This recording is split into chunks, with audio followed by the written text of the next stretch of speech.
welcome to the producer's commentary track on Saw.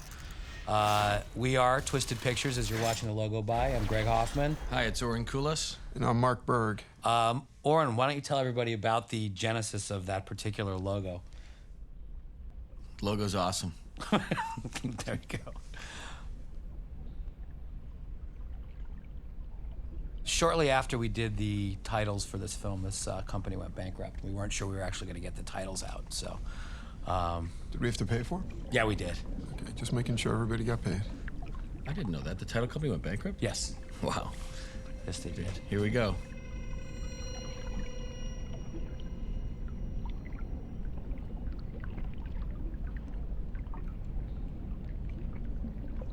There's Lee Wanell, who was in the original short that we watched. As some of you know, you'll probably see it on the DVD extras on this special edition.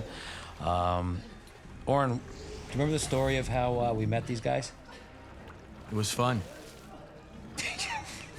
What are you doing? Tell the story. No, we met, Greg and I, Mark was off shooting, and Greg and I were in the office, and these two guys come in from just off the plane from Australia, and the three of us had seen their short and were amazed by it. And they just walked in, these two little 5'6" nervous guys, and about 5 minutes into it, Greg and I looked at them and looked at James and said, "You want to direct the movie?" And I'm not sure he even answered at the time. And we asked Lee, "Do you want to be the star?" And he did answer, because Lee's quite the garrulous one, and he talked, and next thing you know, we were got a hold of Mark and made sure that everybody was good, and we went and made the movie. That's right. And you two drained your Fidelity accounts? No, actually, Mark was Ameritrade, I think. Yeah. I was Fidelity. Yeah. And I was poor. I was selling a house, and I was like, figured I never really had that money anyway, so I'd use that money to pay for my half of the movie. Which in Hollywood is always a really smart thing to do, right? Yeah, well, pretty much every producer you know uses their own money to make movies, you know? And at that point, people look at you like, what are you, stupid? Yeah. We pretty much broke every rule of producing, which was don't use your own money. I don't believe we bonded it, which means to secure the money in case we couldn't deliver the movie. First-time filmmaker, first-time stars.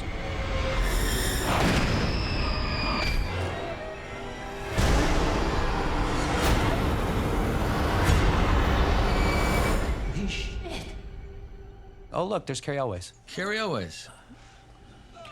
It was a tough role for Carrie. This was not an easy job by any means, putting yourself in a position where you're working with, in essence, a first-time actor, starring in an American picture, and, you know, very, very little time. You know, a first-time director, first-time actor, and we had some immigration problems with the director. We tried to get him in and get a work visa, and I think the word special circumstances, what are they? Special circumstances. Well, James is a Chinese Malaysian, and so with an Aussie passport. Right. So we sent him to Ottawa to pick up his U.S. work visa. Because that's what they told us was the easiest to get him back in the country. And we thought he was only going to be gone for 3 days, and he was pretty much held hostage, much like the bathroom in Saw, for about 15 days while our Department of Homeland Security ran checks, and apparently the name Wan is akin to Smith in Malaysia. So it took a while to track down his family, but fortunately the Department of Homeland Security has kept the country safe and allowed him in. And they let him in with about 4 days to spare. So on top of Carrie having to work with a first-time actor and first-time director, he was working with a director without any rehearsal time. Or prep time with his cameraman. He hadn't really seen the sets. Or he'd chosen most of the cast. James came in with a million ideas. And he got to do about 4. I don't remember anything else.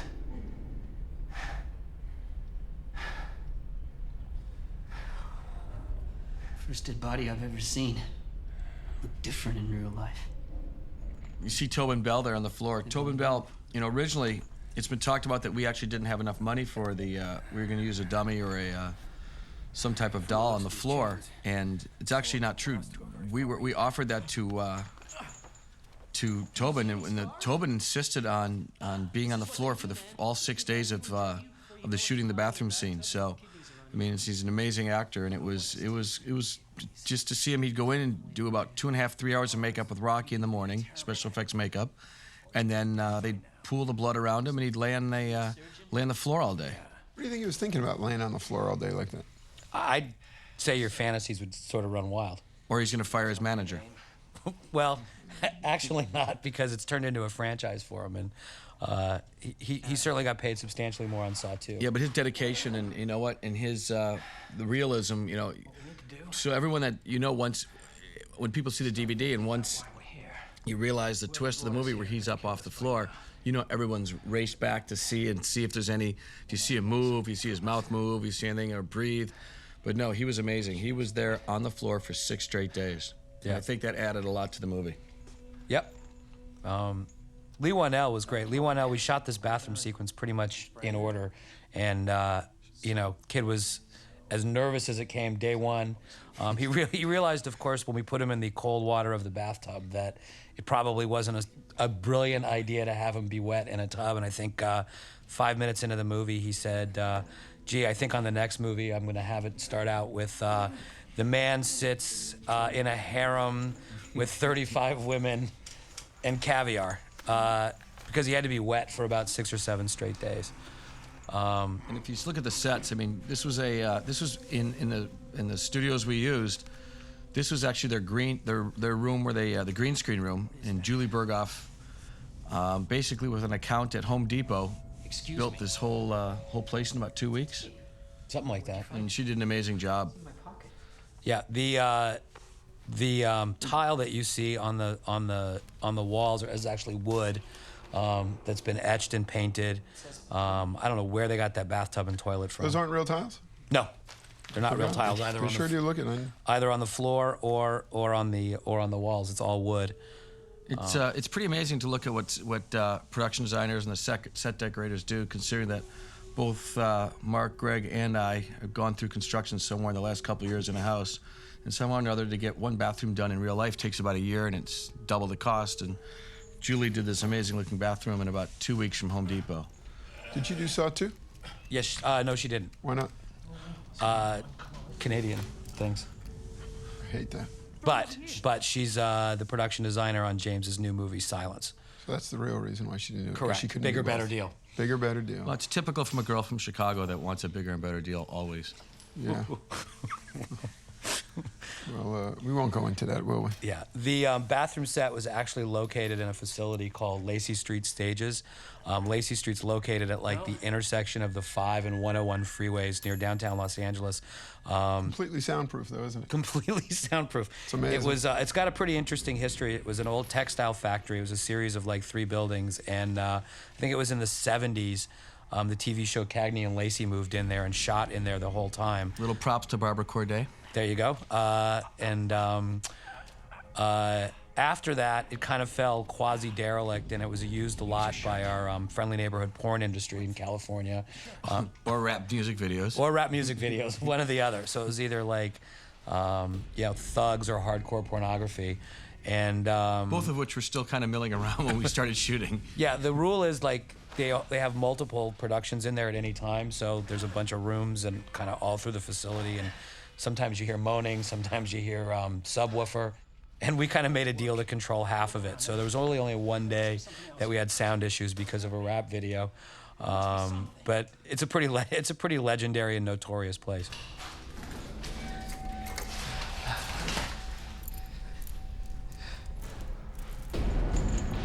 Remember when we edited the picture? It was like, how many times are we going to let Lee try and throw his shirt to catch the... Yeah. I think we had numerous discussions. We're like, okay, how long is he going to try and get the recorder? Is it 6? 6. He wanted more. He's like, wanted to show the desperation. We were like, okay, guess what? That's great, but the movie's slow. Okay, pick up the pace here. There's always the eternal battle between producers and directors in terms of attention spans, and directors seem to have longer attention spans than producers. And I think it went from, I don't know, about 9 tosses before he did that to this. Well, I think part of it, too, is James is having trouble cutting out any scenes that involved his roommate and the writer. But all kidding aside, one of James Wan forte was in the cutting room. I mean, once we got in the editing room, we knew that, especially after seeing his short, which you guys can see on here, after seeing his short and what he can do with sound and visuals and editing, we knew he'd be in great shape. And the funny story about the editing room, Greg and Mark and I were talking about setting up an editing room somewhere. And we also had to provide James and Lee with living space. So I think it was probably Mark Berg, the practical one of three of us, that one day went, Practical is a good word for it, by the yeah. way. And so he said, guess what? I think the editing room should be in their living room. So next thing you know, out of that idea, we We put the Avid into their living room. Well, that way they could wake up and not have to drive to work. and by the way, they didn't have any lives. This was They still don't. they weren't. This is before they were rock stars. So they really didn't have any girls then. So They still don't. But so they would just wake up in the morning, and well, James would wake up. Lee would sleep because he'd be out clubbing all night. But Lee would wake up to the sounds of himself screaming as James was cutting away. Yep. And I'd go over there. About the only thing that would be in the refrigerator would be wasabi peas and water, which I think is what they lived on for most of it. And They're both really overweight. Yeah. By the way, you look at Lee Wanell Neither here. one of them should go out in a strong wind. Yeah, Lee Wanell here, and he's the bigger of the two. but he's in the gym now. That's because he has a girlfriend. He's a leading man. Right. James has actually learned to talk to women. So, Has he? oh yeah, Good. Yeah, he's been good. It's gotten better. He hasn't got any farther than talking, but he's learning to talk to women. Baby steps, baby steps. So No, but, Big time Hollywood director? I don't buy it. he's got his hair dyed red no, he's got the look down. He just hasn't mastered the art of self-promotion. or closing. But then again, when we do this, Unlike my partner. but then when we do this in Saw 2, we'll be talking about Darren Bousman now, who's directing Saw 2 and his closing ability. Well, Darren Bousman fell victim to the internet. I was doing a production diary, and most of it was actually about Darren Bousman's inability to close with women. But he did. He managed to at the very In end. case there are any women listening to this, Darren Bousman, single, available. James Wan, single, available. Lee Wanell, single, available. Well, in all due respect, he does have a girlfriend No, he's got as of this moment. As of So, today, when we're recording this, he has a girlfriend. all the guys now, due to this movie, have obtained their O1 visas, which is aliens of extraordinary ability. So, for all of you watching this outside of the United States with dreams of movie greatness, you can come, get $1 million from someone, million and change, and direct your first movie and wind up an alien of extraordinary status and live out your dreams. So, they now have apartments, cars, living normal lives. Sort of. As normal as they can be. Let's talk about the movie for a second. Well, wait a second. Let's just, before we're talking on that, weren't they like the 26th richest Canadians or something? Or richest Australians last year? 23rd. They're but behind the... According to Fortune magazine of Australia, or the equivalent. 22nd richest entertainers. entertainers in Australia. The bad news is they're behind the Wiggles. But the good news is they're ahead of the Crocodile Hunter. What's this, Steve Irwin? Steve Irwin was just 23rd. behind them. Yeah, so Steve Irwin risks his life, puts his head, his kid's head, his pregnant wife's head in crocodiles. And he's behind James and Lee that came in, did a short, came to LA, worked for 18 days, and now they're ahead of him.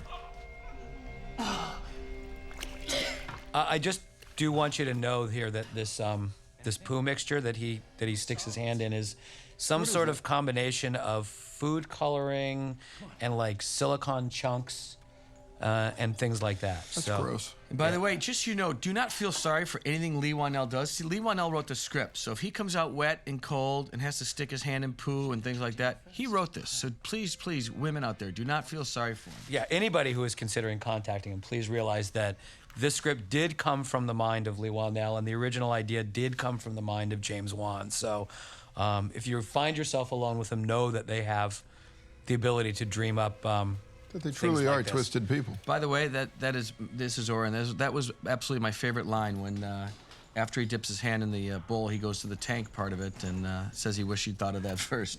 My favorite line in the movie. In the movie theater, sometimes, even in like Romania, when I saw it in Bucharest, you could hear people. Apparently, I was with someone who could translate it for me, and the people in the audience were screaming, "Try the tank first! Try the tank first!" So, But what you want to talk? So far there's been a couple scenes already that's had the recordings. You want to talk about how we recorded those with Tobin, and did he use anything special for his voice or anything? we used just a basic voice filter. We lowered his voice, and there's like I don't know what it is, like a pitch alterer, so it would go that the higher same- and lower. Is that the same thing the Backstreet Boys use, or? to lower their voices and to alter the pitch? Maybe Milli Vanilli. But a lot of people who are watching this wouldn't know who Milli Vanilli By the way, is. They weren't born. When I rented the car in Penticton last week, there was 3 CDs in the car, and one of them was Milli Vanilli Greatest Hits, which I promptly threw out the window. So if any of you RCMP are out there, I'm sorry I littered, but I don't think you'd arrest me for throwing out a Milli Vanilli CD. The pipes in there were covered in some sort of slime. I don't know what it was. I don't know what Julie used, but to get that corrosion, and whenever you'd touch it, you'd get like Slime. slimed on your shirt, on everything. What you don't realize is sort of at any given moment in this set, there's probably about 25 crew members, and what would you say the thing was? 15 by 15? Yeah, Maybe a little bigger? at best. Maybe 10 by, about 300 12 by square, 20 or something? Yeah, about Yeah. 300 square feet, and there was David Armstrong and his crew. You know, Greg will talk a little about David Armstrong, who was our director of photography. Well, he was actually our third director of photography. It was one of the departments where we had issue, and it's one of those things when you're doing independent movies, you kind of you need lucky breaks. And the first guy we wanted to hire wouldn't work for as little bit of money as, by the way, where they're walking down into now is actually the sub-basement of Lacey Street, which no one knew existed and James found. But back to David Armstrong, the first DP we tried to hire wouldn't take the money. The second DP we fired, I'm going to stop this story for 1 second. Oren, is that a friend of yours? That's Mike Butters, who... Well, that's not Mike Butters. No, that's not Mike That's Butters. Danny That's Glover. Danny Glover. But we'll get to Mike Butters in a minute. There he is. There's Mike Butsy. Butters. Mike Butters is the president and co-owner of the Helena Bighorns and the Queen City Cutthroats, which are a junior A team and a junior B hockey team. Didn't he used to play professional He hockey? played pro hockey, was in the Detroit organization, the Quebec organization, and generally known as one of the toughest guys ever to play hockey, according to Barry Melrose, the ESPN hockey analyst. But Mike's a good friend of Greg, Mark, and I, and we couldn't think of anybody better to string up with razor wire than Butsy. So, and he was a great sport. He flew in for one day. Again, some great special effects makeup by Rocky, and spent 3 or 4 hours in the, actually standing, not even in the chair, because they had to do his whole body. And we strung him up. All this was shot in one day, actually. Yeah, one really long day. It was supposed to be a half a day, but Such a great location, such a great set down there. And yeah, you actually couldn't stand up all the way in there, or Danny couldn't. He had to hunch over. and they were dirt. Neither could Mike. Butters couldn't, and they were also dirt floors. And David Armstrong, who you were talking about before, our DP, and James did some really neat things. When you see this speed up in a second, they did some really cool shutter things and did some really cool timing things. You want to talk about that a little bit? It's 6 frames. 6 frames a second and a 45-degree shutter. It changes the angle, and that's what gives it that strobe effect. Zooming in, zooming out, varying frame rates, things like that. Jigsaw piece.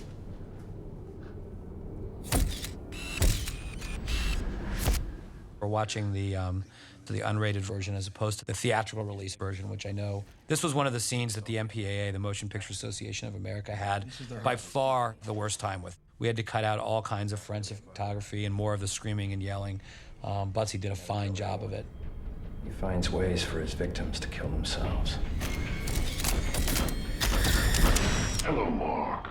If you're so sick, then why do I have so many photos of you up and about? Let's put your so-called illness to the test.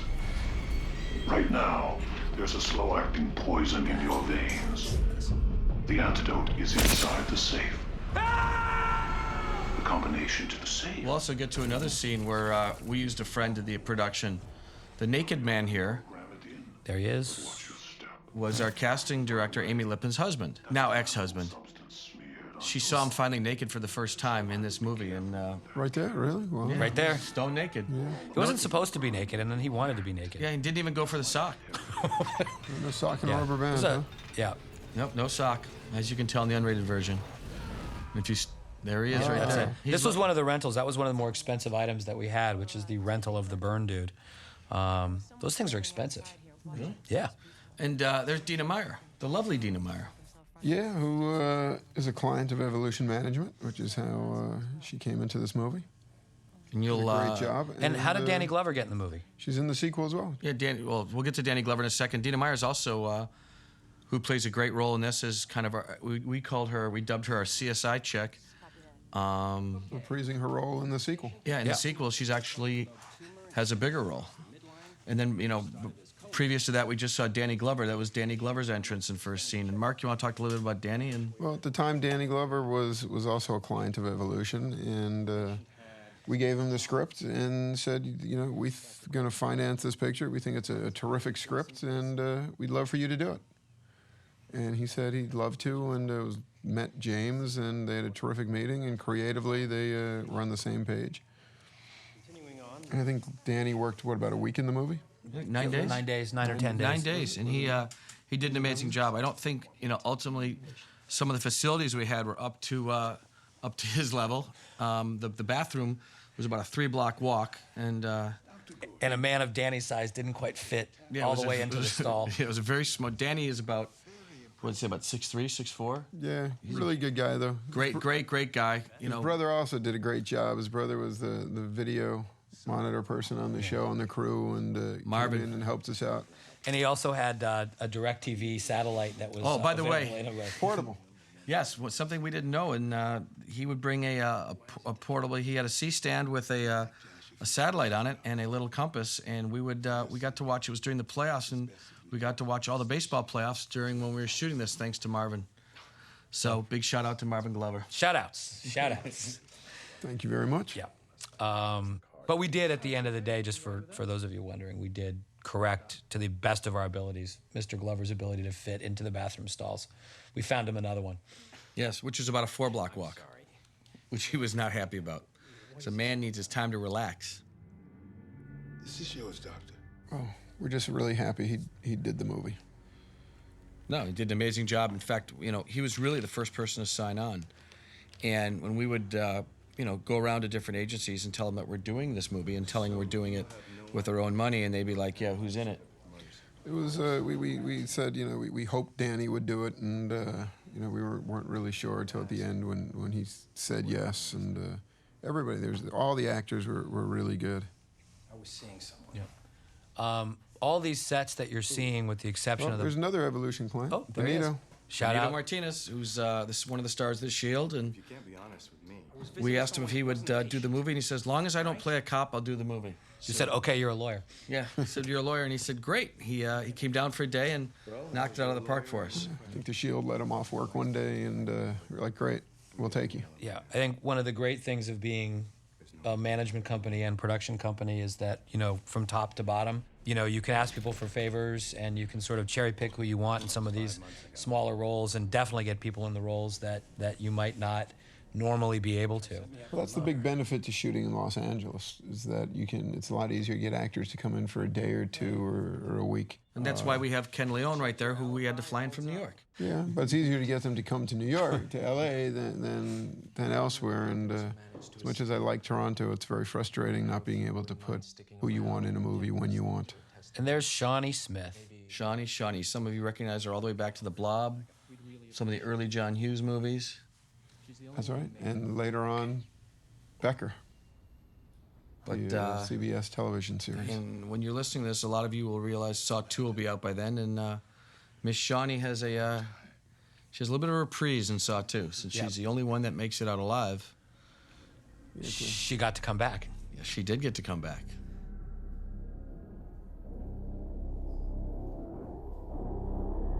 This is what you're going to see She didn't next. want to do the movie at first, actually, but she's another Evolution management client, and Brian Wilkins, who worked with her at the time, convinced her that it was a great thing to do, and I think to this day it's what she's going to be remembered most for her entire career.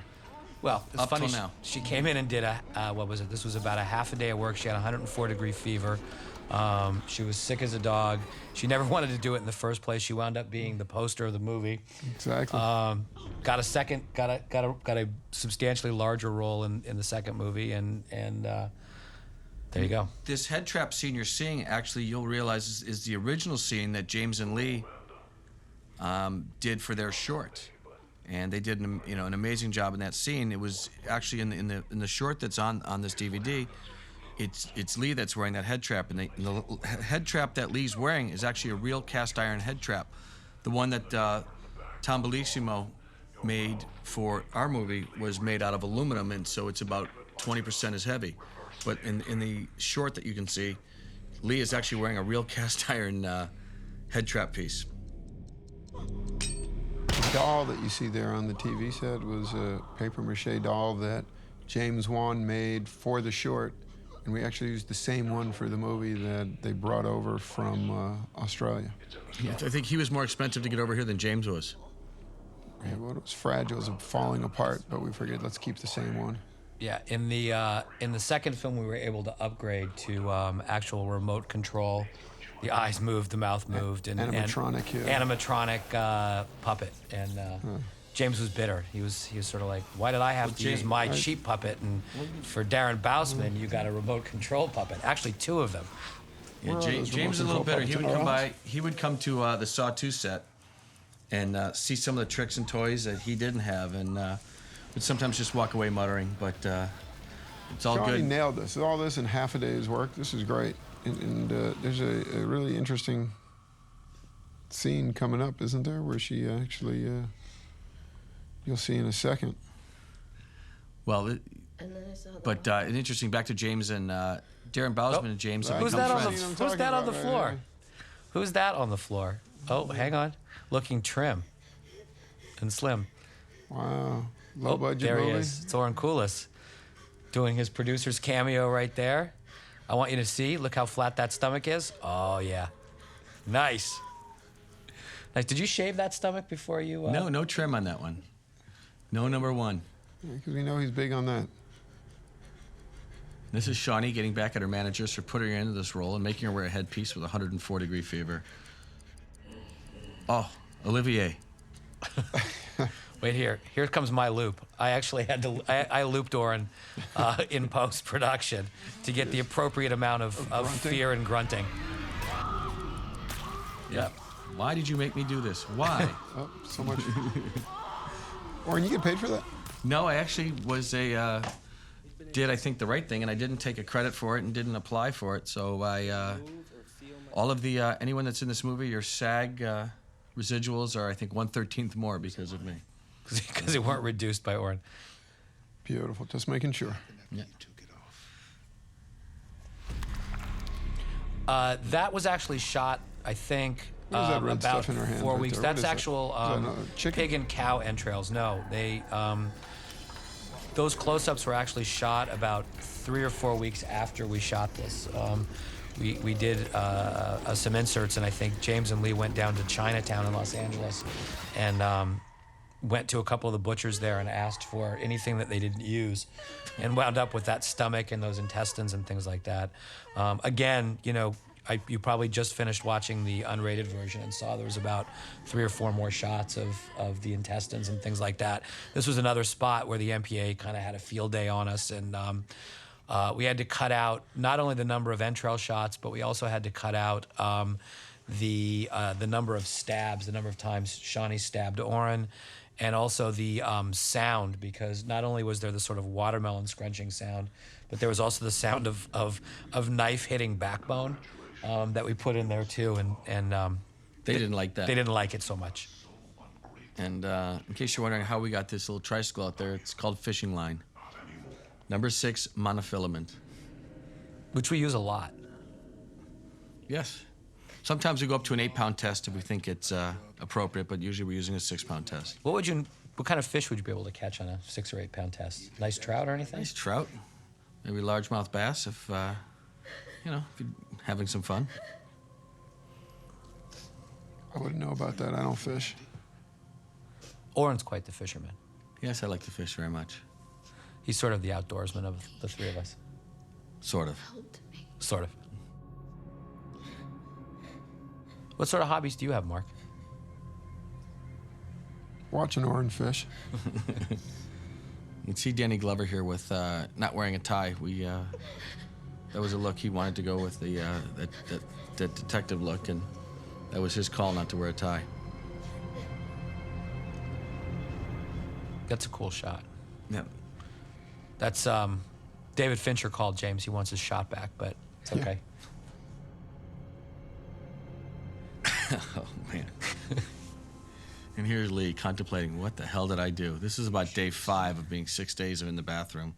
Yeah. Carrie saying, I don't know, how'd they talk us into it? Had no air conditioning in there either, and we were shooting in August. In August, with literally every time you see this in this little tiny room, there's probably 15 people, 15 people standing behind camera at all time. By the way, just so you know, there are no Australian baseball players, so if you think this throw really happened in one take, you're crazy. Wasn't there an Australian baseball player? There's maybe one or two, the odd one or two, but Australia's not known for their baseball players. More cricket. No, what about the All Black, the New There you Zealand? go. That's rugby. Yeah, that's what I was getting to. Well, oh, by the way, when we shot this, someone did say, hey, why don't you have something else to throw in case on the first shot it doesn't break? And I can't remember who said it, but props to you, because we only had one mirror. So if it didn't go right, we were kind of SOL. But it did work, and we got very lucky, and now we actually kind of pull out and we get to see the amazing Zepp, who you saw for a very brief scene in the background of the hospital scene when Carrie Elwes' character was talking. Can you hear me in there? Huh? I'm having a blast. This is the most fun I've had without lubricant. That big heavy door, are we going to see that door again someday? I don't think so. Really? No.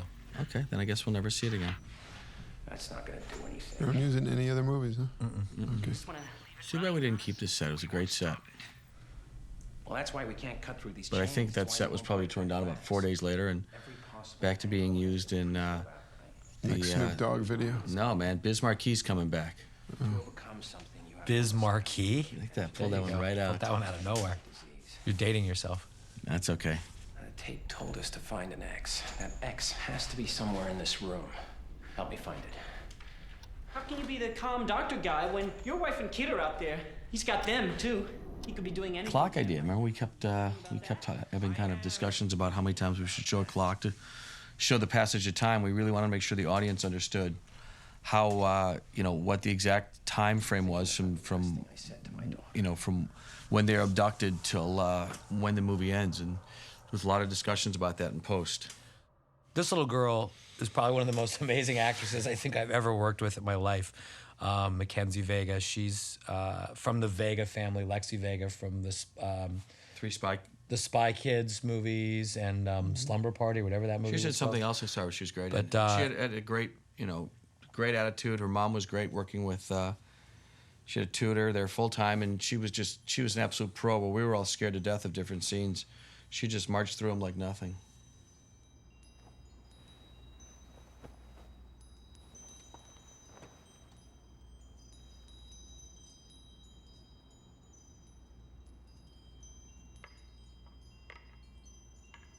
James isn't a big fan of what we call movie black, which is sort of when it kind of looks like nighttime, but you can see everything. James is a big believer in dark being really dark. The dark is scary.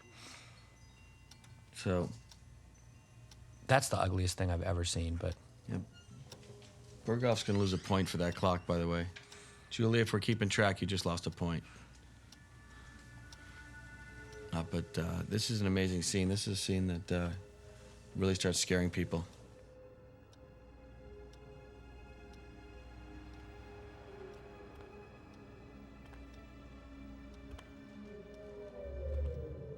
I think it was at this point, by the way, there's Monica Potter, who did a great job, came in for a couple days' work.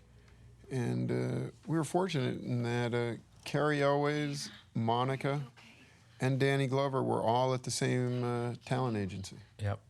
You know, they were all at UTA, United Talent Agency, all with different agents that probably had offices right next to each other or all within a couple doors apart. So, they were all very helpful in convincing their actors to do the movie and in negotiating their deals. I want Daddy.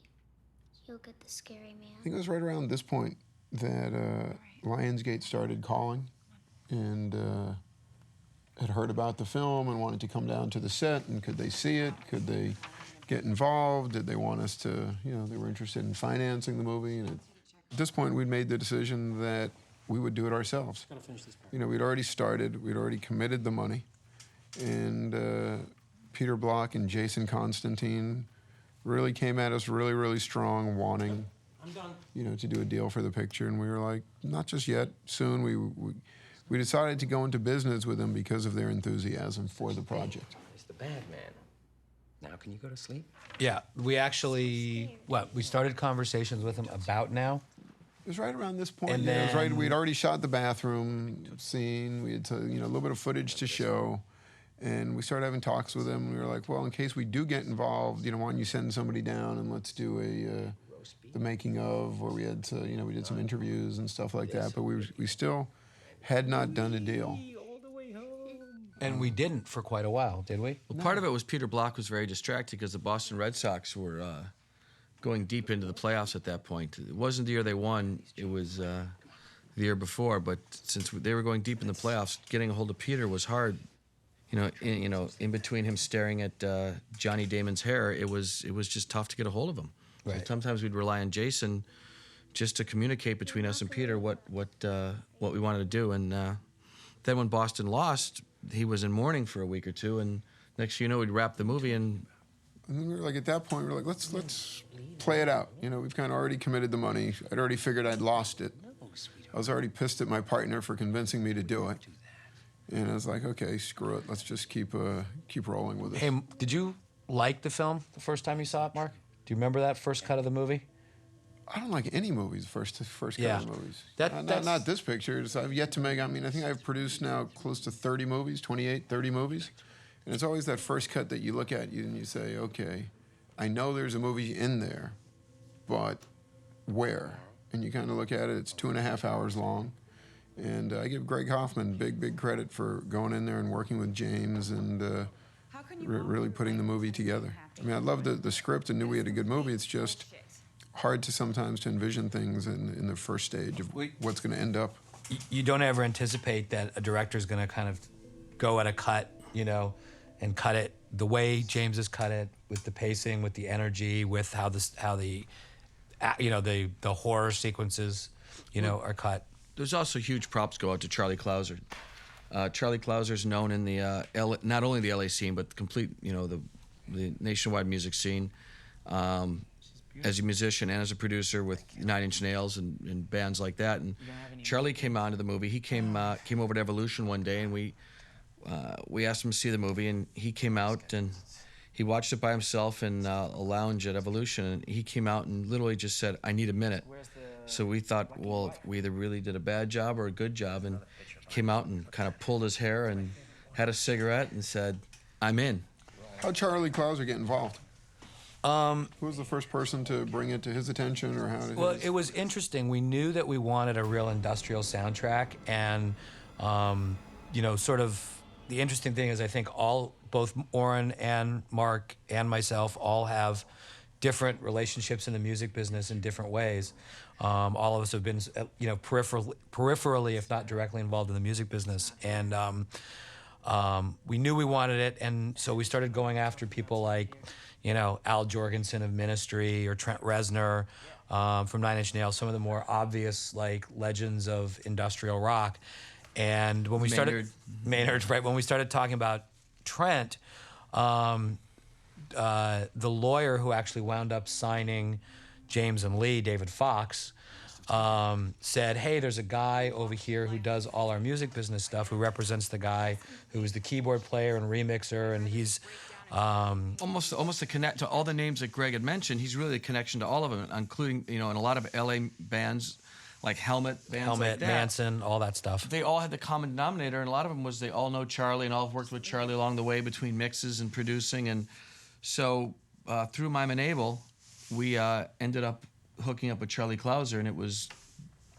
It's another. I think sometimes when you make movies like these, it's a series of happy accidents. It was an accident. But speaking of their law firm, they did a great job, and David Fox in particular really did a terrific job of helping keep all the pieces together in times where they could have fallen apart. But so we had Charlie Clouser, as Greg was saying, kind of a happy accident where, we really, we were just kind of going on the fly. In fact, I remember one day the three of us sitting around with James and saying, if in your dream who would you use musically in this? And he said Nine That's Inch a great Nails. big scare right there. Yeah. That is the. By the way, the people love original that. blanket, when you see this turned on, just to digress for a second, right there.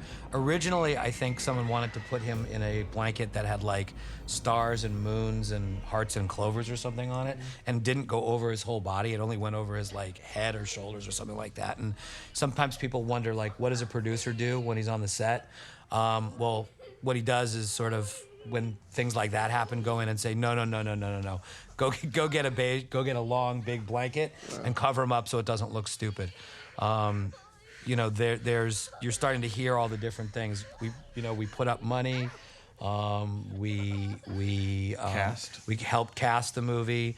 Well, it really helped in this point. Only, not that a director always has, ultimately, usually has final say in the movie. But with James being stuck in Ottawa for, I think it was 16 days at the final tally, we needed to cast this movie, and so we would be talking to James on the phone. We'd email him pictures. He was sitting at the Howard Johnson's in Ottawa. Hull, actually. In Hull, that's in Quebec then. Hull, Ontario, isn't it? Or is it Hull's in Quebec, I think. Oh. Anyway, he was in Hull, so we got him into a Hojo's, and we'd email him pictures, and because basically we had to cast the movie without him. Yeah. This scene really pisses people off. Yeah, this is a very disturbing scene. Anyone with kids will. Yeah, this is actually a scene that more than a few people were talking about, including James, had said, should we cut this? Should we reduce this? And I think one of the theories that we all operate by as producers, especially independently, is that, these little movies, you need to scream to get noticed, and the bigger and louder you scream, the more people pay attention to you. And so this was something we consciously decided to leave. And make it irritating and make people feel uncomfortable, just for the simple reason that it demands to be, it demands that you pay attention to it, and that's what you have to do when you don't have big stars, and Tom Cruise isn't your movie, and someone's not spending $35 million to market the movie. It's things like that people talk about that get you noticed. There's a scene where Zepp was looking out the window, and we're kind of trying to tie in some time jumps here, so you realize where Danny Glover is at this point and what's happened in his life, and back to real time. Mark, do you want to explain this one a little bit? No. Okay, he doesn't. Okay. Anyway, so Danny Glover, as you can tell here, is starting to a little bit of his descent into madness. He's had a tough time at this point, and he's convinced, as a good policeman would be, that his theories are right, and but he's having a tough time coping with reality, and so this is where we are in the movie. Yeah. Just he never gave up. He never always gave in the up, back and- of his mind knew that there was something that he just was missing, going on, and when he finally does figure it out, of course, people don't really believe him, and now he's. There are things, especially when you're doing flashbacks within flashbacks, that become confusing. And one of the things that came out of it was that whole newspaper montage that you just saw. That was another thing that was built, was never in the script. That was added after the fact, wasn't it, to try and explain that second flashback? Yep. And also, you'll see, we never actually shot outside of Lacey Street Studios. So one of the things we did to establish locations is we gave a locations manager, I think, $150. He went out and shot a bunch of. Yeah, and a roll of film. Yeah, and shot a bunch of shots, and then we. Was it him or was it Greg? No, it wasn't Still me. photographer. No. Also shot a bunch. No, I think it was a locations guy, didn't we? I can't remember. That was Greg after Was the it Greg fact. Gain? I remember we gave him $150. Yeah, by the way, who did an amazing. Greg Gain did an amazing job of doing a lot of still photography. I mean, you have to realize we used friends, we used cousins, we used Anybody we hockey could. partners, anybody we could, and it keeps repeating itself, the happy accidents. But even down to the still photographer, I mean, we didn't have a Any big name exteriors, person, doing this, and we got some shots that are kind of memorialized in time by a guy that now has a career and doing amazingly well doing this movie. But He's now the still photographer on 2.5 Men, the CBS television show. But to have a guy who just came in with a camera and a nice guy and kind of stayed out of the way, but got some shots that we used as art in the campaign. That picture was the poster.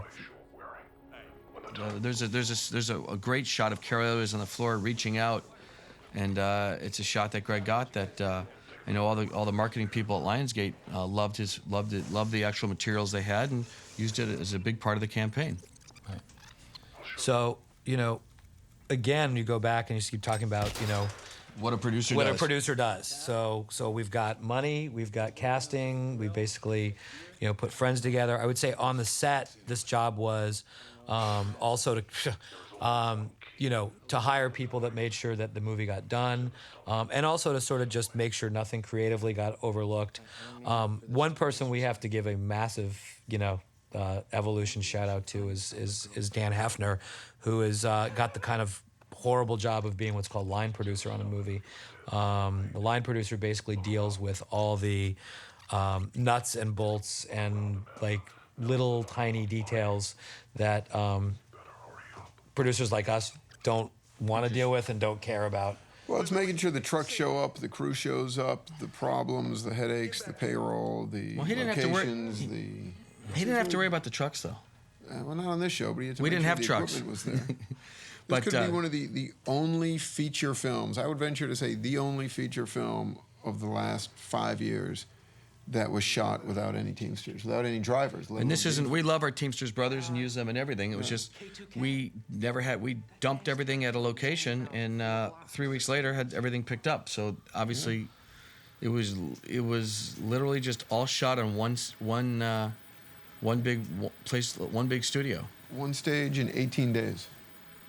But Which, by the way, 18 days to shoot a feature film is, in itself, is partly a miracle. Most MOWs shoot 20, 22 days now. That's movie of the week for those of you who. But in talking about putting together, someone like Dan Hefner came in and really saved our lives, and he put together his crew of Richard Prince and people like that who took huge pay cuts, kind of because they believed. I think they were, they believed in the project, they believed in the script, and I think they, people kind of got on board that a bunch of producers, people in some ways have a, look at producers as they're really not sure what they do, and the guys that take a bunch of money out of the budget and not sure what they do, and I think they were really happy that there was actually producers who put money back into the movie. So we. Dan Hefner, by the way, also was the first assistant director on the show, which in itself is a full-time job. Yes, he was. So not only did he make sure everything was there, he made sure everything kept going.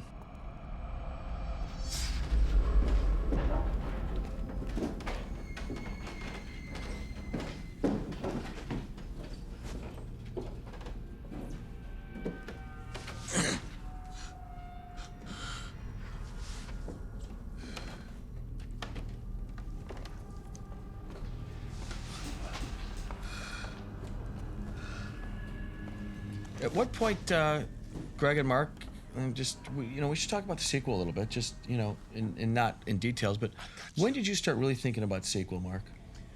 Well, the movie's set up at the very end of Saw 1 where there potentially can be a sequel. And it's always in the back of your mind, But at this point, I think we were making the movie. It was super low budget. We had great actors in it. We were like, if this thing turns out good, I really hope it gets released theatrically. Because originally... Well, even a long time after this, Mark. I mean, Yeah. I could tell you at Sundance... Well, that's the thing. We finished the movie. Lionsgate was really, really interested in the movie. And then, you have the big question of... We were fortunate in that Sundance wanted to show the picture. It was right at the deadline, I think the last possible day, and I called up Mr. It was actually Bill well Gilmore. after the deadline, but again, what do producers do? Producers have relationships with heads of film festivals. Mark Bergs had You four called or five films in the. There's a diorama I was calling Julie about, and she never couldn't find it.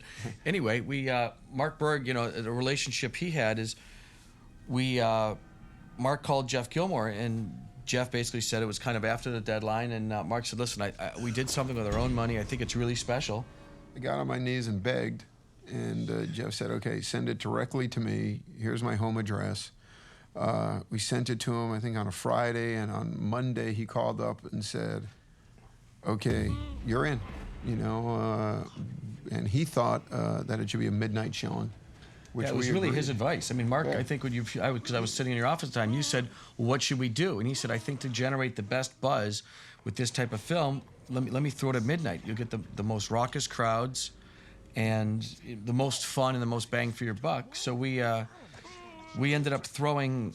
It was up for three straight midnight runs up there, and it was massive amounts of fun. The only thing I recommend to any filmmakers is if you do the midnight screenings, you have to realize that Park City is a pretty dry Mormon town. So when you're done your screening and done your Q&A, make sure you make arrangements to go out after that, because when you come out at 2:30 in the morning, all the bars are closed. So I think Sky Vodka sponsored that night for us, didn't they? Sky Vodka did. The Jeff Rose Sky Vodka House, kind of, thank God, But had a couple of extra what- bottles to spare. What would really happen at this point is James and Greg and Mark and I and Lee would introduce the film, and then we knew almost to the minute we would make sure the first reel was good, the sound was good, everything looked perfect. We'd run to the local bar and drink as much Red Bull and vodka. I think they've actually named that after me in Park City. But we would go, and an hour and 35 minutes later, we'd jump in the car and speed off. One time, almost too fast, Greg Hoffman was pulled over. I made an illegal turn, and I'd had some liquor. Yes, that night. strictly for medicinal purposes. But yeah, I thought I was going to jail for sure. Put your fucking hands in the air! But really, that was the point where the film started to take off. You know, Lionsgate, it was interesting. You know, they bought it as a video movie. And so at that point, it was up to... Well, we made the decision to do a deal with them prior to going to Sundance, because we wanted to have their, you know, the question is, do you do a deal pre-Sundance or hope to get a bidding war as producers and get more than one company interested after Sundance?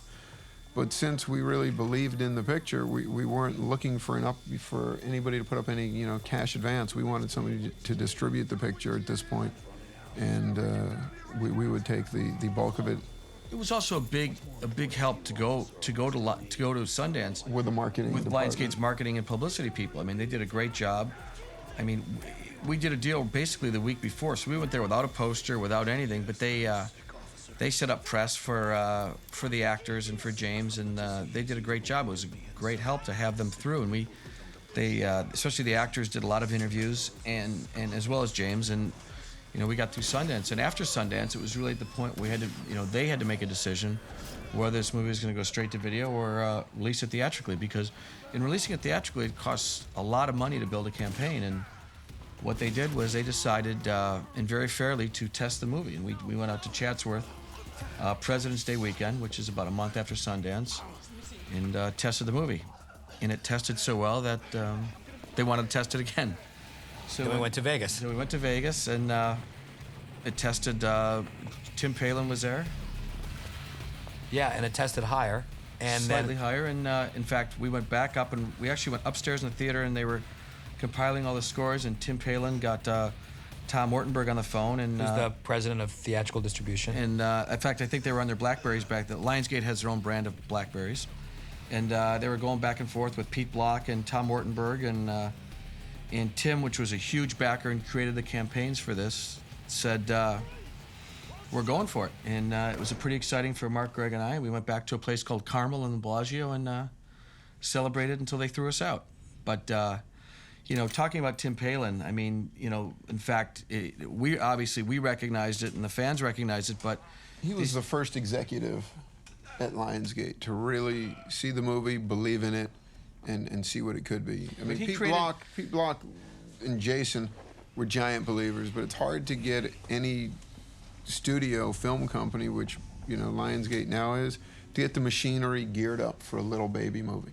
what And Tim Palin single-handedly did that. what he did, This was a great scene here, by the way. It's the first time I think Danny Glover's been killed in a movie, isn't it? yeah, it's Well, that's later. Yeah. Well, yeah. No, but one of the things what Tim Palin did was because he created images for this movie, his visions. He created a campaign, and he created the art for this movie. And in fact, it was congratulations to them. They've won. Since this, they won 3 key art awards, which the Hollywood Reporter sponsors, which recognizes, you know, posters, one sheets, things like that. And Lionsgate won 3 of them.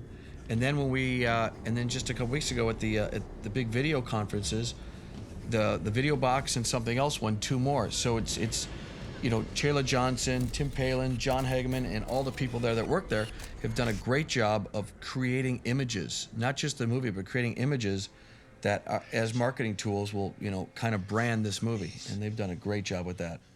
Yeah, you really need someone to champion a movie, and help it sort of leap out from the pack of acquisitions that they have to do every year to keep their movie company. Yeah, I mean, going, so. listen, and they did a great job that year. I mean, they bought Open Water at Sundance, so they had bought us the week before, Open Water that week, and so there Right, was. had released Fahrenheit 9/11, which they bought after the fact, and all that thing. So They were well on a roll, and it was but it was really Tim Palin, I think, in his department creating an image for this movie that got people excited. Just because I'm stuck in this And room. as you can doesn't tell, mean I have to Lee is still sitting at the bathroom. one of the difficult things in working with a giant pool of blood like that's on the floor. I know we've been talking about a lot of things other than the actual image in the movie, is that when you have 15, 16, 17 people on the set, and you need continuity for the blood stain, is keeping people from stepping in the blood and tracking it all over the floor, which would happen on a daily basis. So there was constantly the yell whenever we'd cut, like, don't step in the blood, look out for the blood. So, and then we used to have to outline it every night and chalk it in so that when it dried and pooled, we could lay the new blood stain in the morning and have it match. X marks the I spot. noticed a couple places where the blood doesn't match, by the way. You should point them out. Okay, I don't want to say anything, but now that I'm looking at it yet again, Well, he's still bleeding. yeah, it's true. So it changed. Yeah, he's bleeding out, as they say. Yeah. This is also a sequence where editorially we did a lot of cutting. There's a whole bit of business between when the lights go out and the lights go on that involved them talking through the pipes and whispering to each other through the pipes. And it took about 4 or 5 minutes to just get the idea across of something secret that they needed to do. And we decided you didn't need all that. So this is another spot where we shot a bunch of things and it didn't wind up in the movie. When you're But you shooting never an noticed. 18-day film, you need everything you shoot. So therefore, it was a very important decision not to put it in. And obviously, the movie moved without it. Key. The one from my envelope. Where is it? And as you can see, as time goes on, Carrie and Lee are starting to look a little worse for the wear. They're getting a little paler, a little more tired. But that's why we shot. I think we shot the complete bathroom scene in order, didn't we? Yeah. Yeah, in sequence. So the makeup department makeup and hair did a great job, and wardrobe in making this look like they were starting to, they were there for a while and starting to get worn out. Is that your cell phone, Art? Very similar. It's not mine exactly, but I know you're a big believer in that antique cell phone right there. I like that. Me and Luke Skywalker use that cell phone.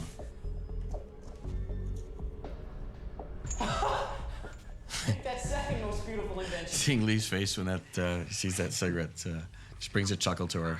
Little things in life. Lee was a big believer in smoking at that period of time, but now that he's embraced the California lifestyle so fully. Has he stopped smoking? He stopped smoking. He's in the gym. He's bulking up. Yeah. Yeah, I think he's gone from 140 to 142. He's bulking up big. He's every time I see him, the first thing he wants to do is show me his arms now. I think my 11-year-old has bigger arms, but Oh, be nice. it's true. I'm trying the police.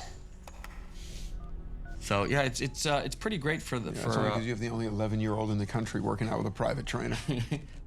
It's pretty funny that Mark, Greg, and I we have 4 boys between us, and none of them have ever seen this movie, nor will they for a long time.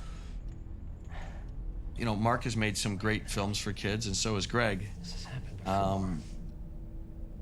It's interesting that the movie that probably is the most successful movie made is one that none of our children have yet to be able to see. Here's another thing in a independent movie. All these cars that you see in here are crew cars as opposed to us paying for production cars. We just backed up a bunch of crew cars, and in a moment, Carrie Elways is going to get into his car, which is actually my car. It was newer at the time. And if you look really close, Greg, even though it was a new car, had already screwed up the front end of the car. And if you look really close, there's things hanging down from the bottom. The bumper. The second day I had the car, it got hung up on a curb and the entire front bumper ripped off, and I kind And of... he used to go in his car and it would say it was 40 degrees below zero. Have you ever fixed it? Yeah, I did did? fix it Okay. finally. About 2 years later. It's the BMW 5 Series. In case anybody was wondering.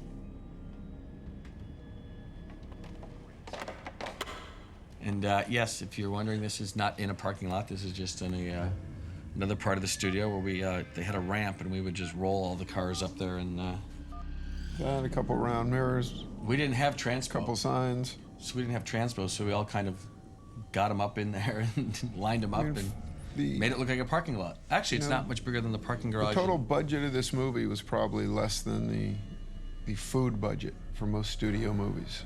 It was that small to put things in relation to, or in context to other films.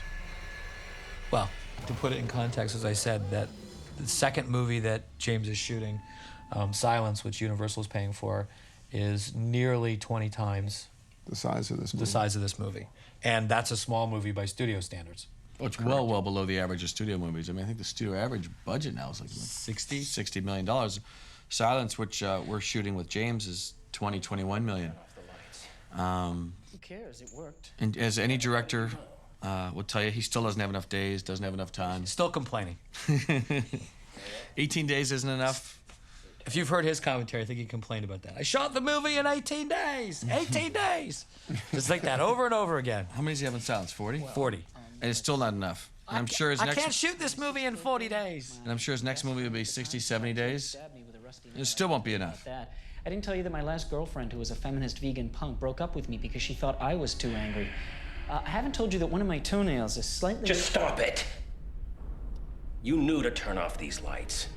I think right about now in the bathroom scene, Carrie always was probably thinking to himself, okay, why did I say yes to doing this movie? I gotta put on these. No, actually, Carrie was a really good sport. I have to tell you, Carrie absolutely embraced the independent philosophy, and he was first there, last to leave, and he always had a great time and was unbelievably helpful. He talked to everyone, and he really liked he had a No, he cares. he embraced He cares. he embraced his craft, and he really had fun doing the movie. Yeah, one of the things that Kerry does is he does tend to take the script and rewrite and make changes, and it got to be a bit of a joke on the stage, and so one of the last days that we were shooting, we played a little joke on him, and we rewrote some pages on our own, and we took his lines of dialogue and inserted some of the most hateful racial epithets that you could possibly imagine, and just peppered it throughout his dialogue and handed it to him and said, here's the rewrite. Here's what we're shooting today. And surprisingly, he didn't really say anything right away. He disappeared for about 2 hours, and he came back out and Guys, he was very and had rewritten the dialogue. And what he had done is he had taken all the racial hatred and given it to a different character and just put his lines in the same. And at that point, he was unfailingly polite about it. Yes, he was. He came to us and said, you know, I rewritten it. I think it works a little better this way. yeah, so he was angry. The only thing that was bad is it took him about 2 hours to rewrite it in his room. But we needed to give him a little payback for all those last minute rewrites that were coming onto the stage.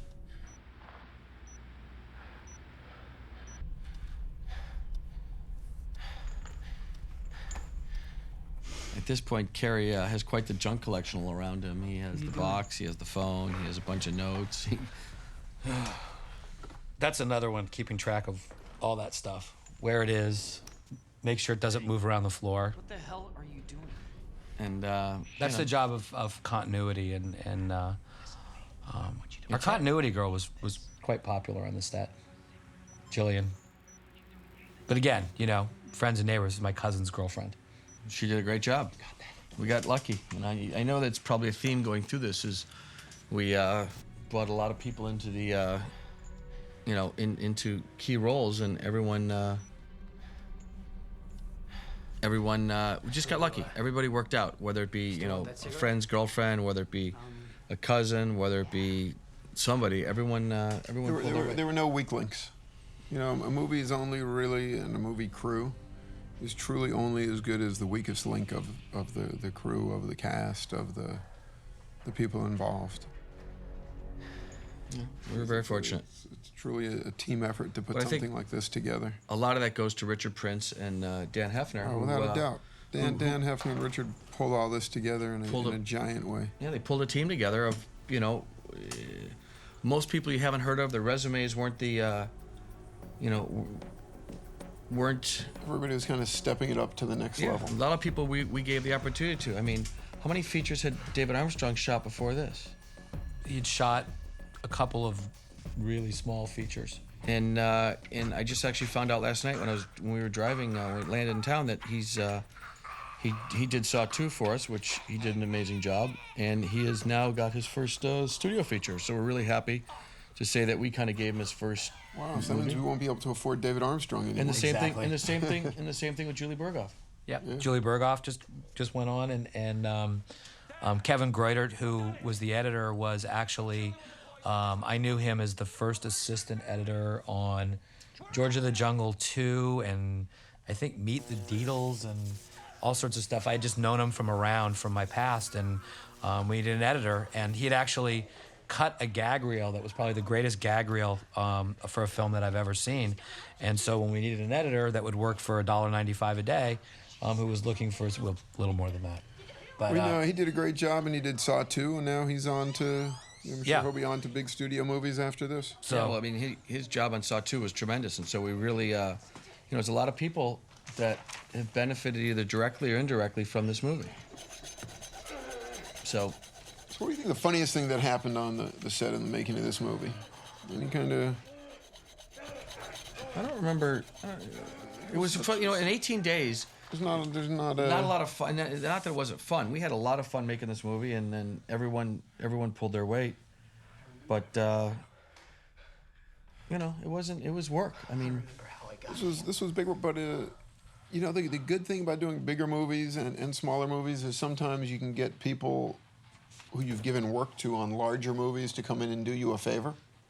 You know, like on this show, the food was terrific. We called up Fred Gabrielli, who has a company called Gala Catering, who does all of Oliver Stone's movies, Spielberg's movies. We'd done a bunch of movies with him. We were like, guess what? You know those big movies where you got paid a lot of money for us? Huh, now we need a favor back. by the way, though, I mean, I've been on movies with $20, $30 million budgets that people didn't need as good. And it's one thing, you know, like in anything in life, you keep the people happy And you fed. Know. Yeah, and fed. Well, that was, you know, and happy. We treated everyone. You know, we didn't burn them out. We didn't do these 20-hour days. We made sure they got to go home and go sleep at night. You know, it's one of the advantages of coming to the same location every day. But we also, we made sure they were, you know, we had we had a good place for them to eat, and they had really great food. And I think that, and we kept the morale up. And I think this was Gala Catering's pro bono work for the year. well, they did a great job, and it really helped in keeping the morale up. Big time. Yeah, people actually look forward to it.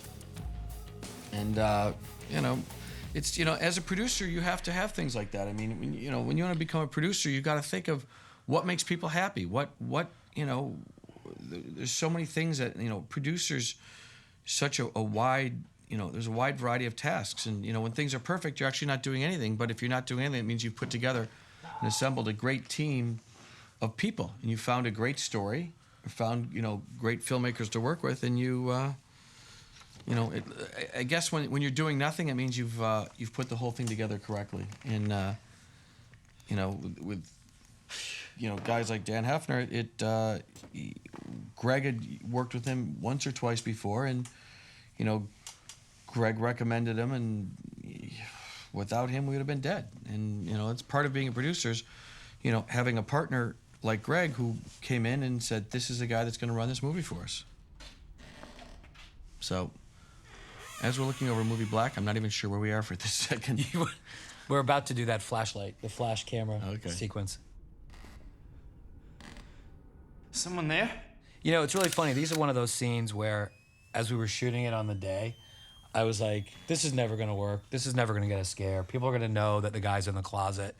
And even like when we saw it, like when Mark and Oren and I all screened it together, I remember we were like, this isn't going to get a scare. It's not, you know, it's not doing it. And then the first time you see it and you see 300 people jump out of their seats and everybody knows the guy's in the closet. I can't figure out, you know, why it works, but it works. So, But this was also a very cool scene.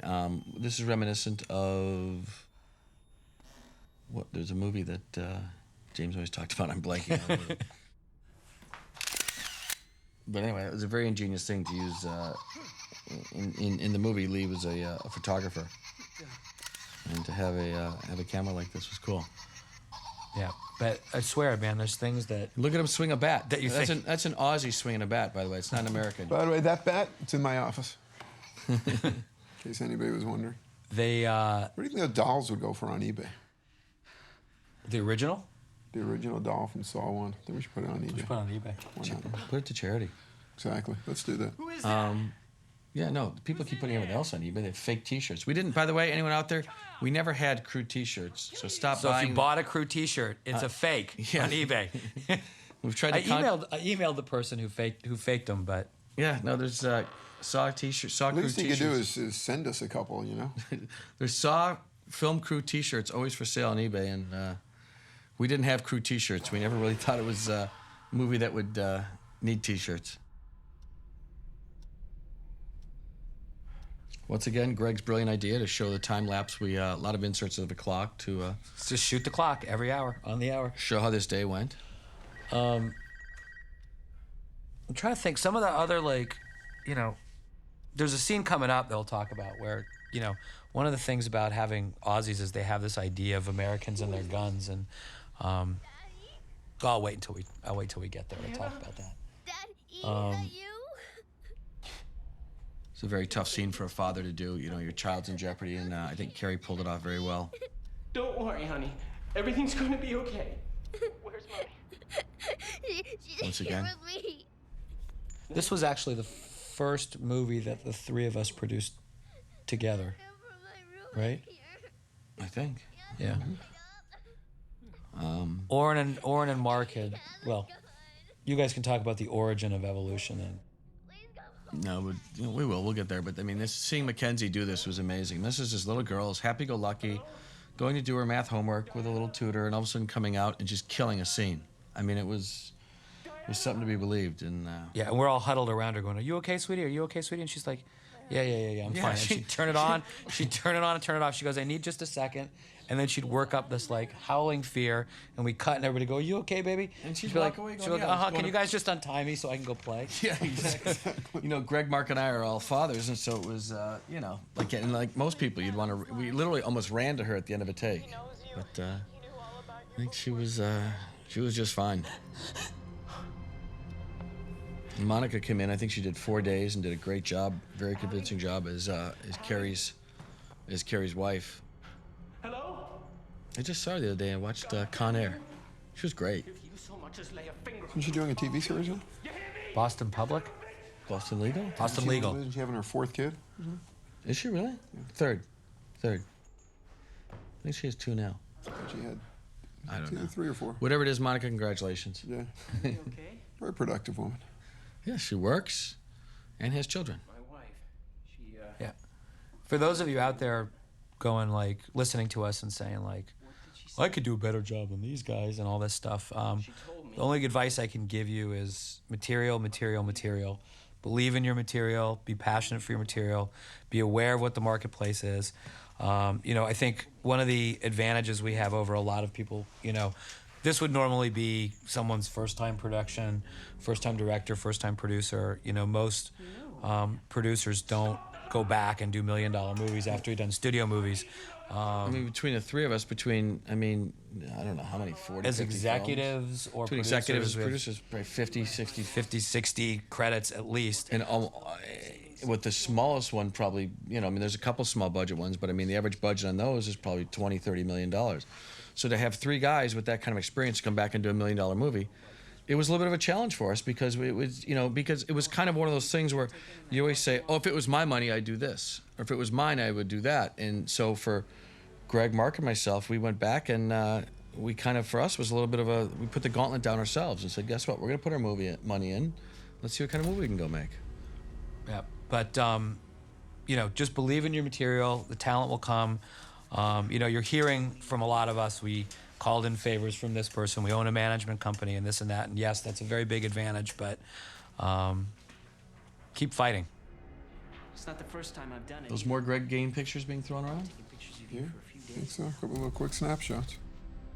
Those are the ones that I remember he went out to talk. We felt the movie was a little claustrophobic and wanted to open it up a little bit. Want to know what I do? and sent Where did him we out shoot to- Carrie in those? We stole it from some Starbucks. like a Starbucks or something, Starbucks somewhere. yeah. We just drove Carrie to Starbucks and took pictures of him. I watched you leave.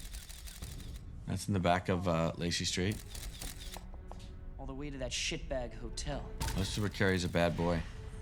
Well, he's not. He wimps out. You've Oh, that's right. Even worse. these with you the whole time? I found them in there with the hacksaws. I don't know how they got there. Yeah, right. You're so full of it. Face it, Larry. It's funny watching the movie at this point. I forgot how many flashbacks we used in this movie. Doesn't know how to lie. It only shows you what's put right in front of it. Just out of curiosity, what did you do in that motel room? Two tough guys looking at each other. Fast. They have those tough looks. Oh, Boy, did Julie Berghoff doing a great job. This must be Julie Berghoff's fantasy of a seedy motel. You knew I was at home. just another room at Lacey Street. Yeah, but she did a great job of with the lighting it and the red walls of But I gave making you it feel as sleazy as it possibly can be. You can't do that. It's not like I know the rules for If this. we would have had 19 days, we could have shot the continuation of this scene. But with an 18-day shoot, you had to. This is probably about 3 hours worth of work right here. Nope, Carrie was a good husband at the end. He said no. Just say no. I thought we. This woman, Alexander Chun, actually, I talk to her from time to time, and she tells me that ever since Saw, she gets a lot of fan mail and on her website, Really? including people who are obsessed with knowing what her foot size is, oddly, which I don't know what it has to do with anything. But Do we show her foot in the movie? no, we don't. But apparently, a lot of foot fetishists like Alexander Chun. And, Maybe it's because of my foot shown in the movie. Do you ever think about that? But I got those big it's- hockey toes in the movie. Maybe. It's really weird. She says she gets at least like 5 or 10 a week even to this day. Good for her. Well, she was great to work with, and she was a total pro. It's a great shot there by David Armstrong. Alfred Hitchcock called and wants that shot I done know. too. I was going to say that. But It's not stealing. It's called an homage. yes, it was an homage. I know what you're doing, Doctor.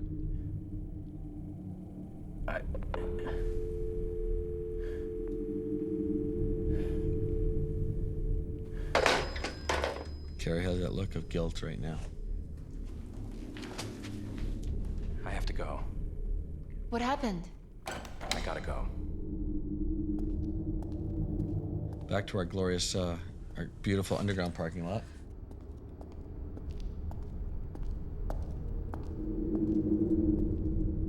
I think, by the way, the amount of smoke we use in this movie, I think it's surprised when our lungs aren't damaged. If you forget when you look back at how much smoke machine stuff we used. Not in here, obviously. The person who paid you to follow me, who was it?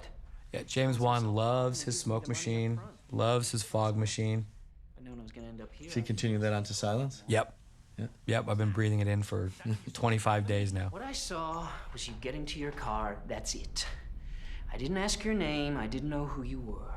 I don't know how I got here, I don't know how you That's got great. You know, and Carrie did a lot of publicity for the movie. He did, a lot of press, and Next thing I people know him all the way back from Princess Bride, and prehistoric he did a lot of press and really helped us on this movie. You know, did some midnight radio phone, radio call shows, and he was great. What did he look like? You know, he's just a guy. Was he tall? Was he skinny? Obese? What? Don't take notes about his appearance. Must remember Yeah, something. he was terrific, and some of the radio stuff that he did from New York, some of that late night stuff was great, and it all helps. You know, it's a combination of everything that everybody does. You know, in the making of a movie and in the selling of it.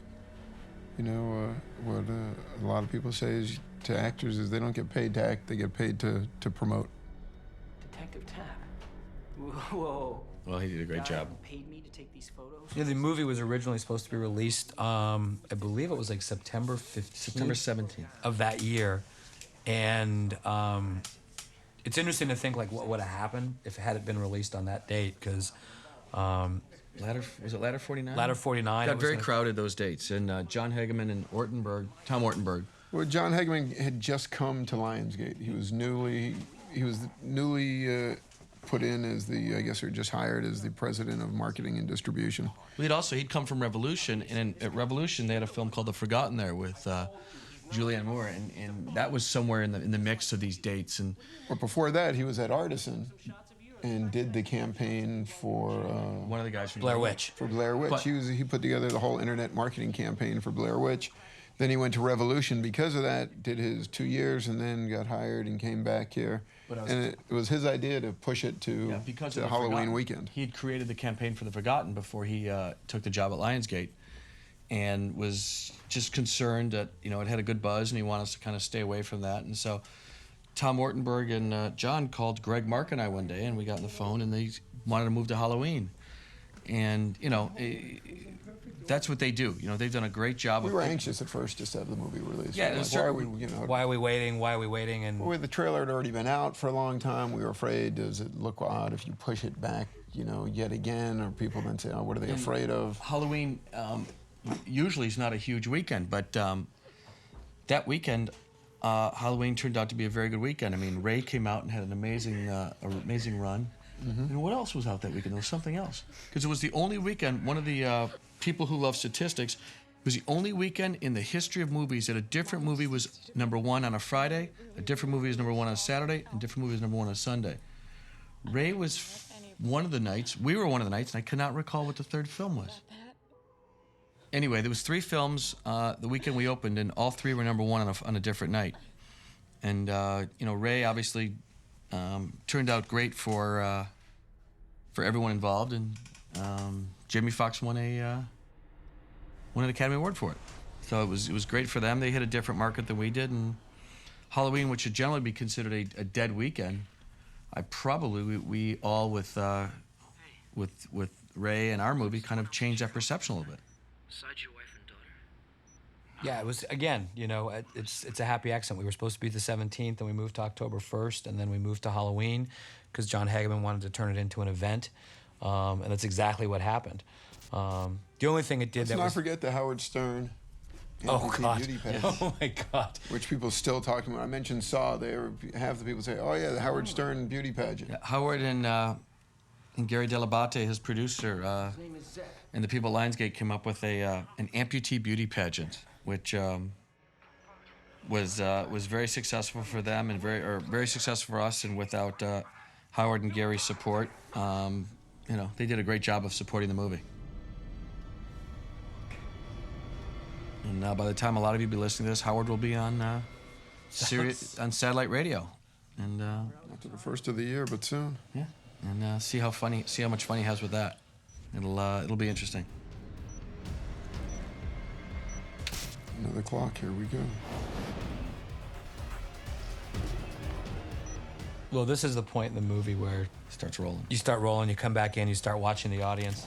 That was my favorite thing to do, is to turn around at this point and start watching audiences instead of watching the movie. Yeah, we would actually, when we test the movie or screen the movie for different audiences to see how the movie works, we would actually come and sit behind the screens or off to the side, facing the audience, and to see where they moved and where they reacted, and it was a lot of fun. You do that process sometimes with movies that don't work, and it's not a lot of fun. You can hear the people shuffling their bodies around in their chairs, but this was a pretty good one to watch from the screen's point of view. Now we can't. At the first movie, we researched it and tested and got a bunch of reactions, and nowadays it's almost impossible to do that anymore because of all the piracy that's involved, the people sneaking in early before the movie's out and shooting it with a video cam, and the next thing you know, we're on street corners You want to talk about that, Mark? buying the movie before. We were actually in New York 2 weeks before the movie opened, and we were buying, DVDs of our own movie. Different versions, by the way. Different versions, different, Different cuts. Different cuts, different. It's sad. I remember coming back in the cab driver on the way from the airport to New York City. I mentioned the movie, and he said, "Great movie." And I was like, "Where'd you see it?" He said, "Oh, at home last night. Downloaded it on the internet." And you're kind of like, that's just. Well, a couple weeks ago with Hustle and Flow, John Singleton was furious. He's been trying to play detective, figure out he knew what cut was out there, and John's been very vocal in the press trying to figure out how one of the cuts from Hustle and Flow is prevalent. But it's been something like that for a long time. Remember when I did Set It Off 10, 11 years ago, Chris Rock came into our office to talk to us about a project, and he told us that he'd already seen the movie, and he bought it for $5 at the barber shop. So, it's not something that's new, and, like anything else with technology. Yeah. This gun battle coming up was originally, I would say... 3 minutes longer? Oh, yeah. James sort of did the shootout at the OK Corral, and they were about, I don't know, maybe 10 feet apart, and they each put, I don't know, 3 20 clips. shots at each other. 20 shots at each other and miraculously missed. It was like a blind person could have hit with him. everything. So this is another thing. As producers, we suggested that perhaps there might be a few less shots, just for reality's sake. It's interesting. James likes a heightened reality. But I think a 40-shot gun battle from 10 feet apart was a bit extreme. Yeah, so it's like With nothing in between. we convinced him, right? And the other thing we couldn't really afford was what are called zerts and squibs, which are the things that you fire off that like for ricochets and things like that. You could show them shooting the bullets. We couldn't see the bullet hitting anything. So Couldn't afford it. Well, there's a lot of wood there, so they would spark off of the wood. So that's We why you didn't, don't we see didn't those have the little sparks. hits where the wood chips away and all that stuff. That The other thing, if you met Zepp and you met Danny Glover, the size difference between Mr. Emerson and Mr. Glover is probably about 8 inches and 60, 70 pounds. But hey, this is movie making. we only had one vase too. So we can only hit him once. You can only have one breakaway. By the vase. way, he hit him hard too. Do you remember Danny kind of looked around? By the way, when Danny dies in this movie, we could be wrong, but at one of the conventions, someone told me that it was the only time Danny Glover's ever died in a movie. That's what he And said. the other thing is, they think it's the only horror movie ever that a woman didn't die in. So they were giving us props, and it's not that something we were consciously aware of, either killing Danny or not killing a girl. But if people enjoy us not killing girls, then we'll continue We're on with lovers, that. not haters. That's also the lesson. Make things different. Yes. Make things different. Don't do more of the same. As advice for new producers. Yes. Or old producers. Lawrence, get up! I hear somebody laughing. I'm going, yeah. I remember when I used to be a young producer. Those days are over. I love this car chase. Well, here's car another. doesn't move. Here's another lesson.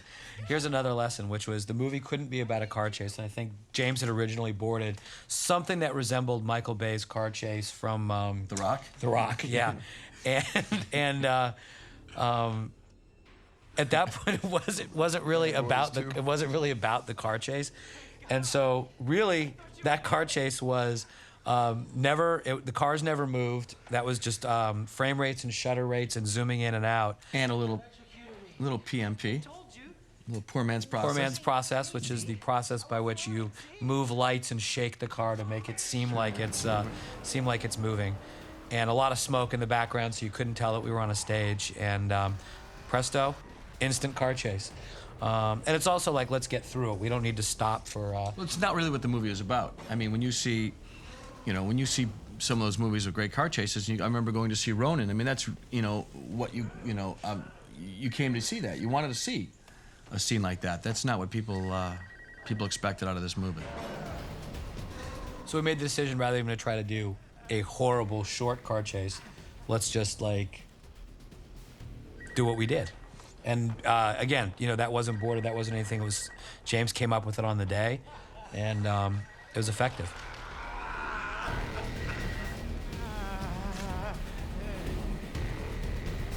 And this again was just back halls of Lacey Street that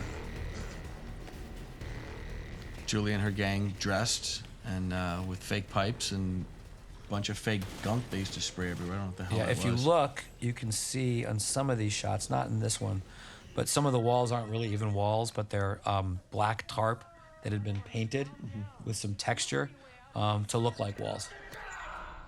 My family needs me! No, God! No! At this point, if you're listening to us, you're not listening to the music, but at this point, Charlie Clouser's got this thing heated up pretty good. Yeah. And it's a huge part of of a movie like this, or any movie, but you know. This right here has to be the hardest scene for an actor to play. What Carrie's doing right here, where you actually have to go in and kill yourself. Not the... Well, he doesn't kill himself. Not kill He just chops himself, his foot but... off. Stop it! But at this point, Charlie Clouser, you know, it just got this score rolling, and it's just flying along. Yeah, one of the things also that as you're watching this is that as much as picture's important, sound and music are probably as, if not more than important, especially in a horror film or a thriller film. You got to spend the time and you got to spend the money, and you can't cheat. You can cheat things like we couldn't afford a fake foot, and so that's why we never showed the foot. And you can, man, it still bothers me to watch it. And you know, there's a lot more of that. That was one of the things that the motion MPAA, picture... you know, we can actually, you know, the sound, you know, we had, the MPAA was very tough on us in getting us to an R rating. And I think part of the reason that it was so tough with us is between the sound mix and Charlie and everything that James and Greg and everyone did was make it such a visceral experience that they almost put people off balance. And I think the MPAA had a lot of trouble with that. And this is a scene where they, you know, it's your imagination. Then we went back to him about 6 times to try and get the right rating. 9. 9 times it took. Nine passes. A scene like this with Carrie, you know, taking his foot off. Well, we didn't have any money for special effects, and Carrie, although he's a great method actor, certainly didn't chop his foot off. But seeing the reaction and the sounds and the grinding. Oh, Danny, don't do it. Oh. You know, he, you know, at this point, we didn't really cut off Carrie's foot, but the MPAA had a tough time with it. This isn't Lethal Weapon 5. Boom. Yeah. Guess Danny's not in the sequel now, huh? No, Danny Glover will not be in the sequel, so if any of you are listening to this and are monster Danny Glover fans... Sorry. Well, we couldn't. He died. Oh my God! Oh my God! Lawrence, don't! No, Lawrence, please! I'm begging you! At this point in the movie, that bathroom looked like a slaughterhouse, pretty much, because Carrie had been sliding all over it with his foot, and the blood was smeared all over the place. And by the way, not to interrupt, people who are gun aficionados, yes, we realize now that if you put it in and when in a 6-shot revolver like that, when you pull the trigger, actually the barrel, the chamber moves one over, so the one he put it in actually would have missed. Yes, we've realized that, and we've gotten all your letters and emails from the goofs. So please don't send us any more. Yes, we realize that. None of us are big gun guys, and if we had, we would have put it in. And it's not like we could afford a gun tech person on the show. But bigger movies would have somebody doing nothing more than... Here's my favorite guy. Here he is. He's going to win an Oscar right here. Where'd this guy come from? I don't know. He just auditioned, and we needed... The script oddly called for, like, an East Indian. I don't know why, an East Indian family. And James was We gave it to him, and there he was. This is Carrie minus about 3 quarts of blood. More fog, more smoke, more blood. You fucking bastard! I'll fucking kill you! I'll fucking kill you! Carrie's shooting at him, even though he already knows he only put 1 bullet in there. This is a scene when you're watching this movie with an audience, just got such an amazing reaction. People at this point are just literally screaming out loud in the theaters.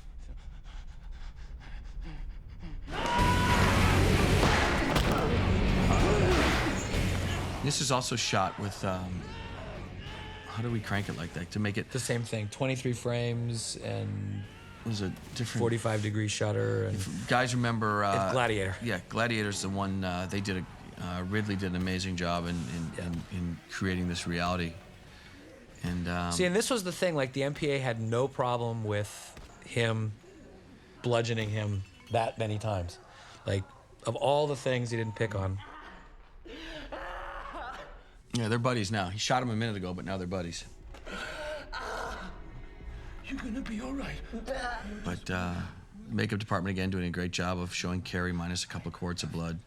Which Carrie actually talked to a doctor and found out like that you would go ghost white, that you would be shivering. that's what would happen if you lost that much blood and went into shock that fast. Lawrence! Lawrence!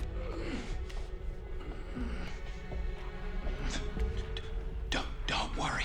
I'll bring someone back. I promise.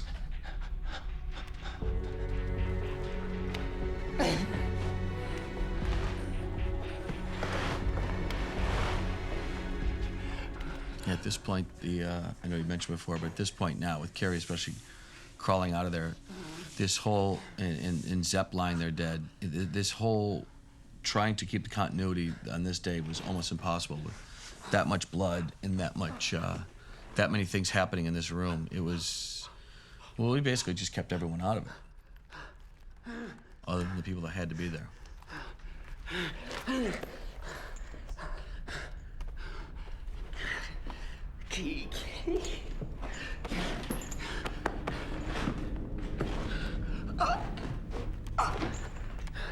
Comes the big twist, surprise, finished ending. This is where you start realizing that Zepp was also part of the game. I mean, It's all about the game.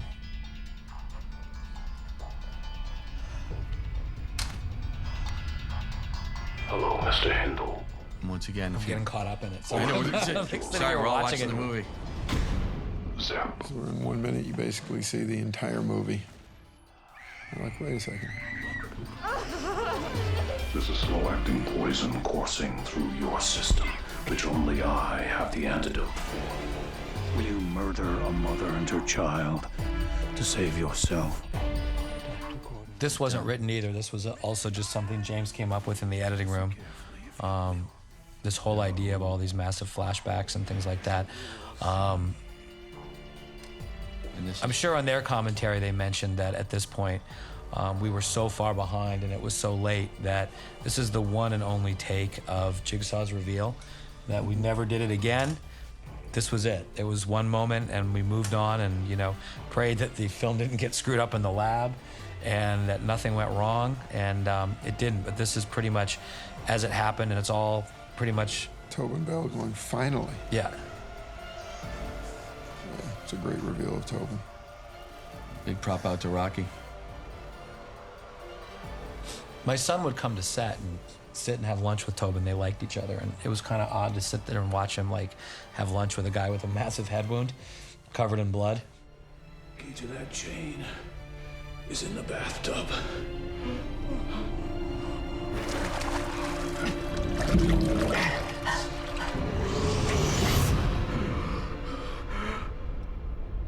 He's a very interesting person. His name is John. He has an inoperable frontal lobe tumor. I'm sick from the disease eating away at me inside. Sounds like our friend Jigsaw. That cape was originally red, and then we turned it around and inside out and used the black and then put shoe polish over the red cuffs. At this point, the movie's absolutely flying along with music and flashbacks, and we're having a lot of fun.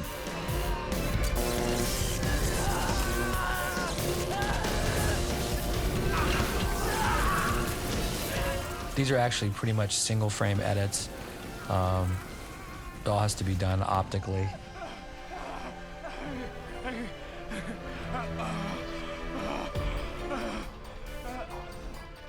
More smoke, more blood, To be alive, more Jigsaw. but not you. Yes, there will be blood. Yes, there will be a sequel. And you know something? I'd bet money right now that there will be a Saw 3. Well, look at that. It's There you go. Thanks for listening. Hope you learned something. Hope you Thanks got a for few buying the laughs. DVD. Thanks for buying this DVD. we're renting it. See you later. Wait, let's wait. Here's our names. Come on. Next one. There we are. See you later. That's us. Thanks. Bye.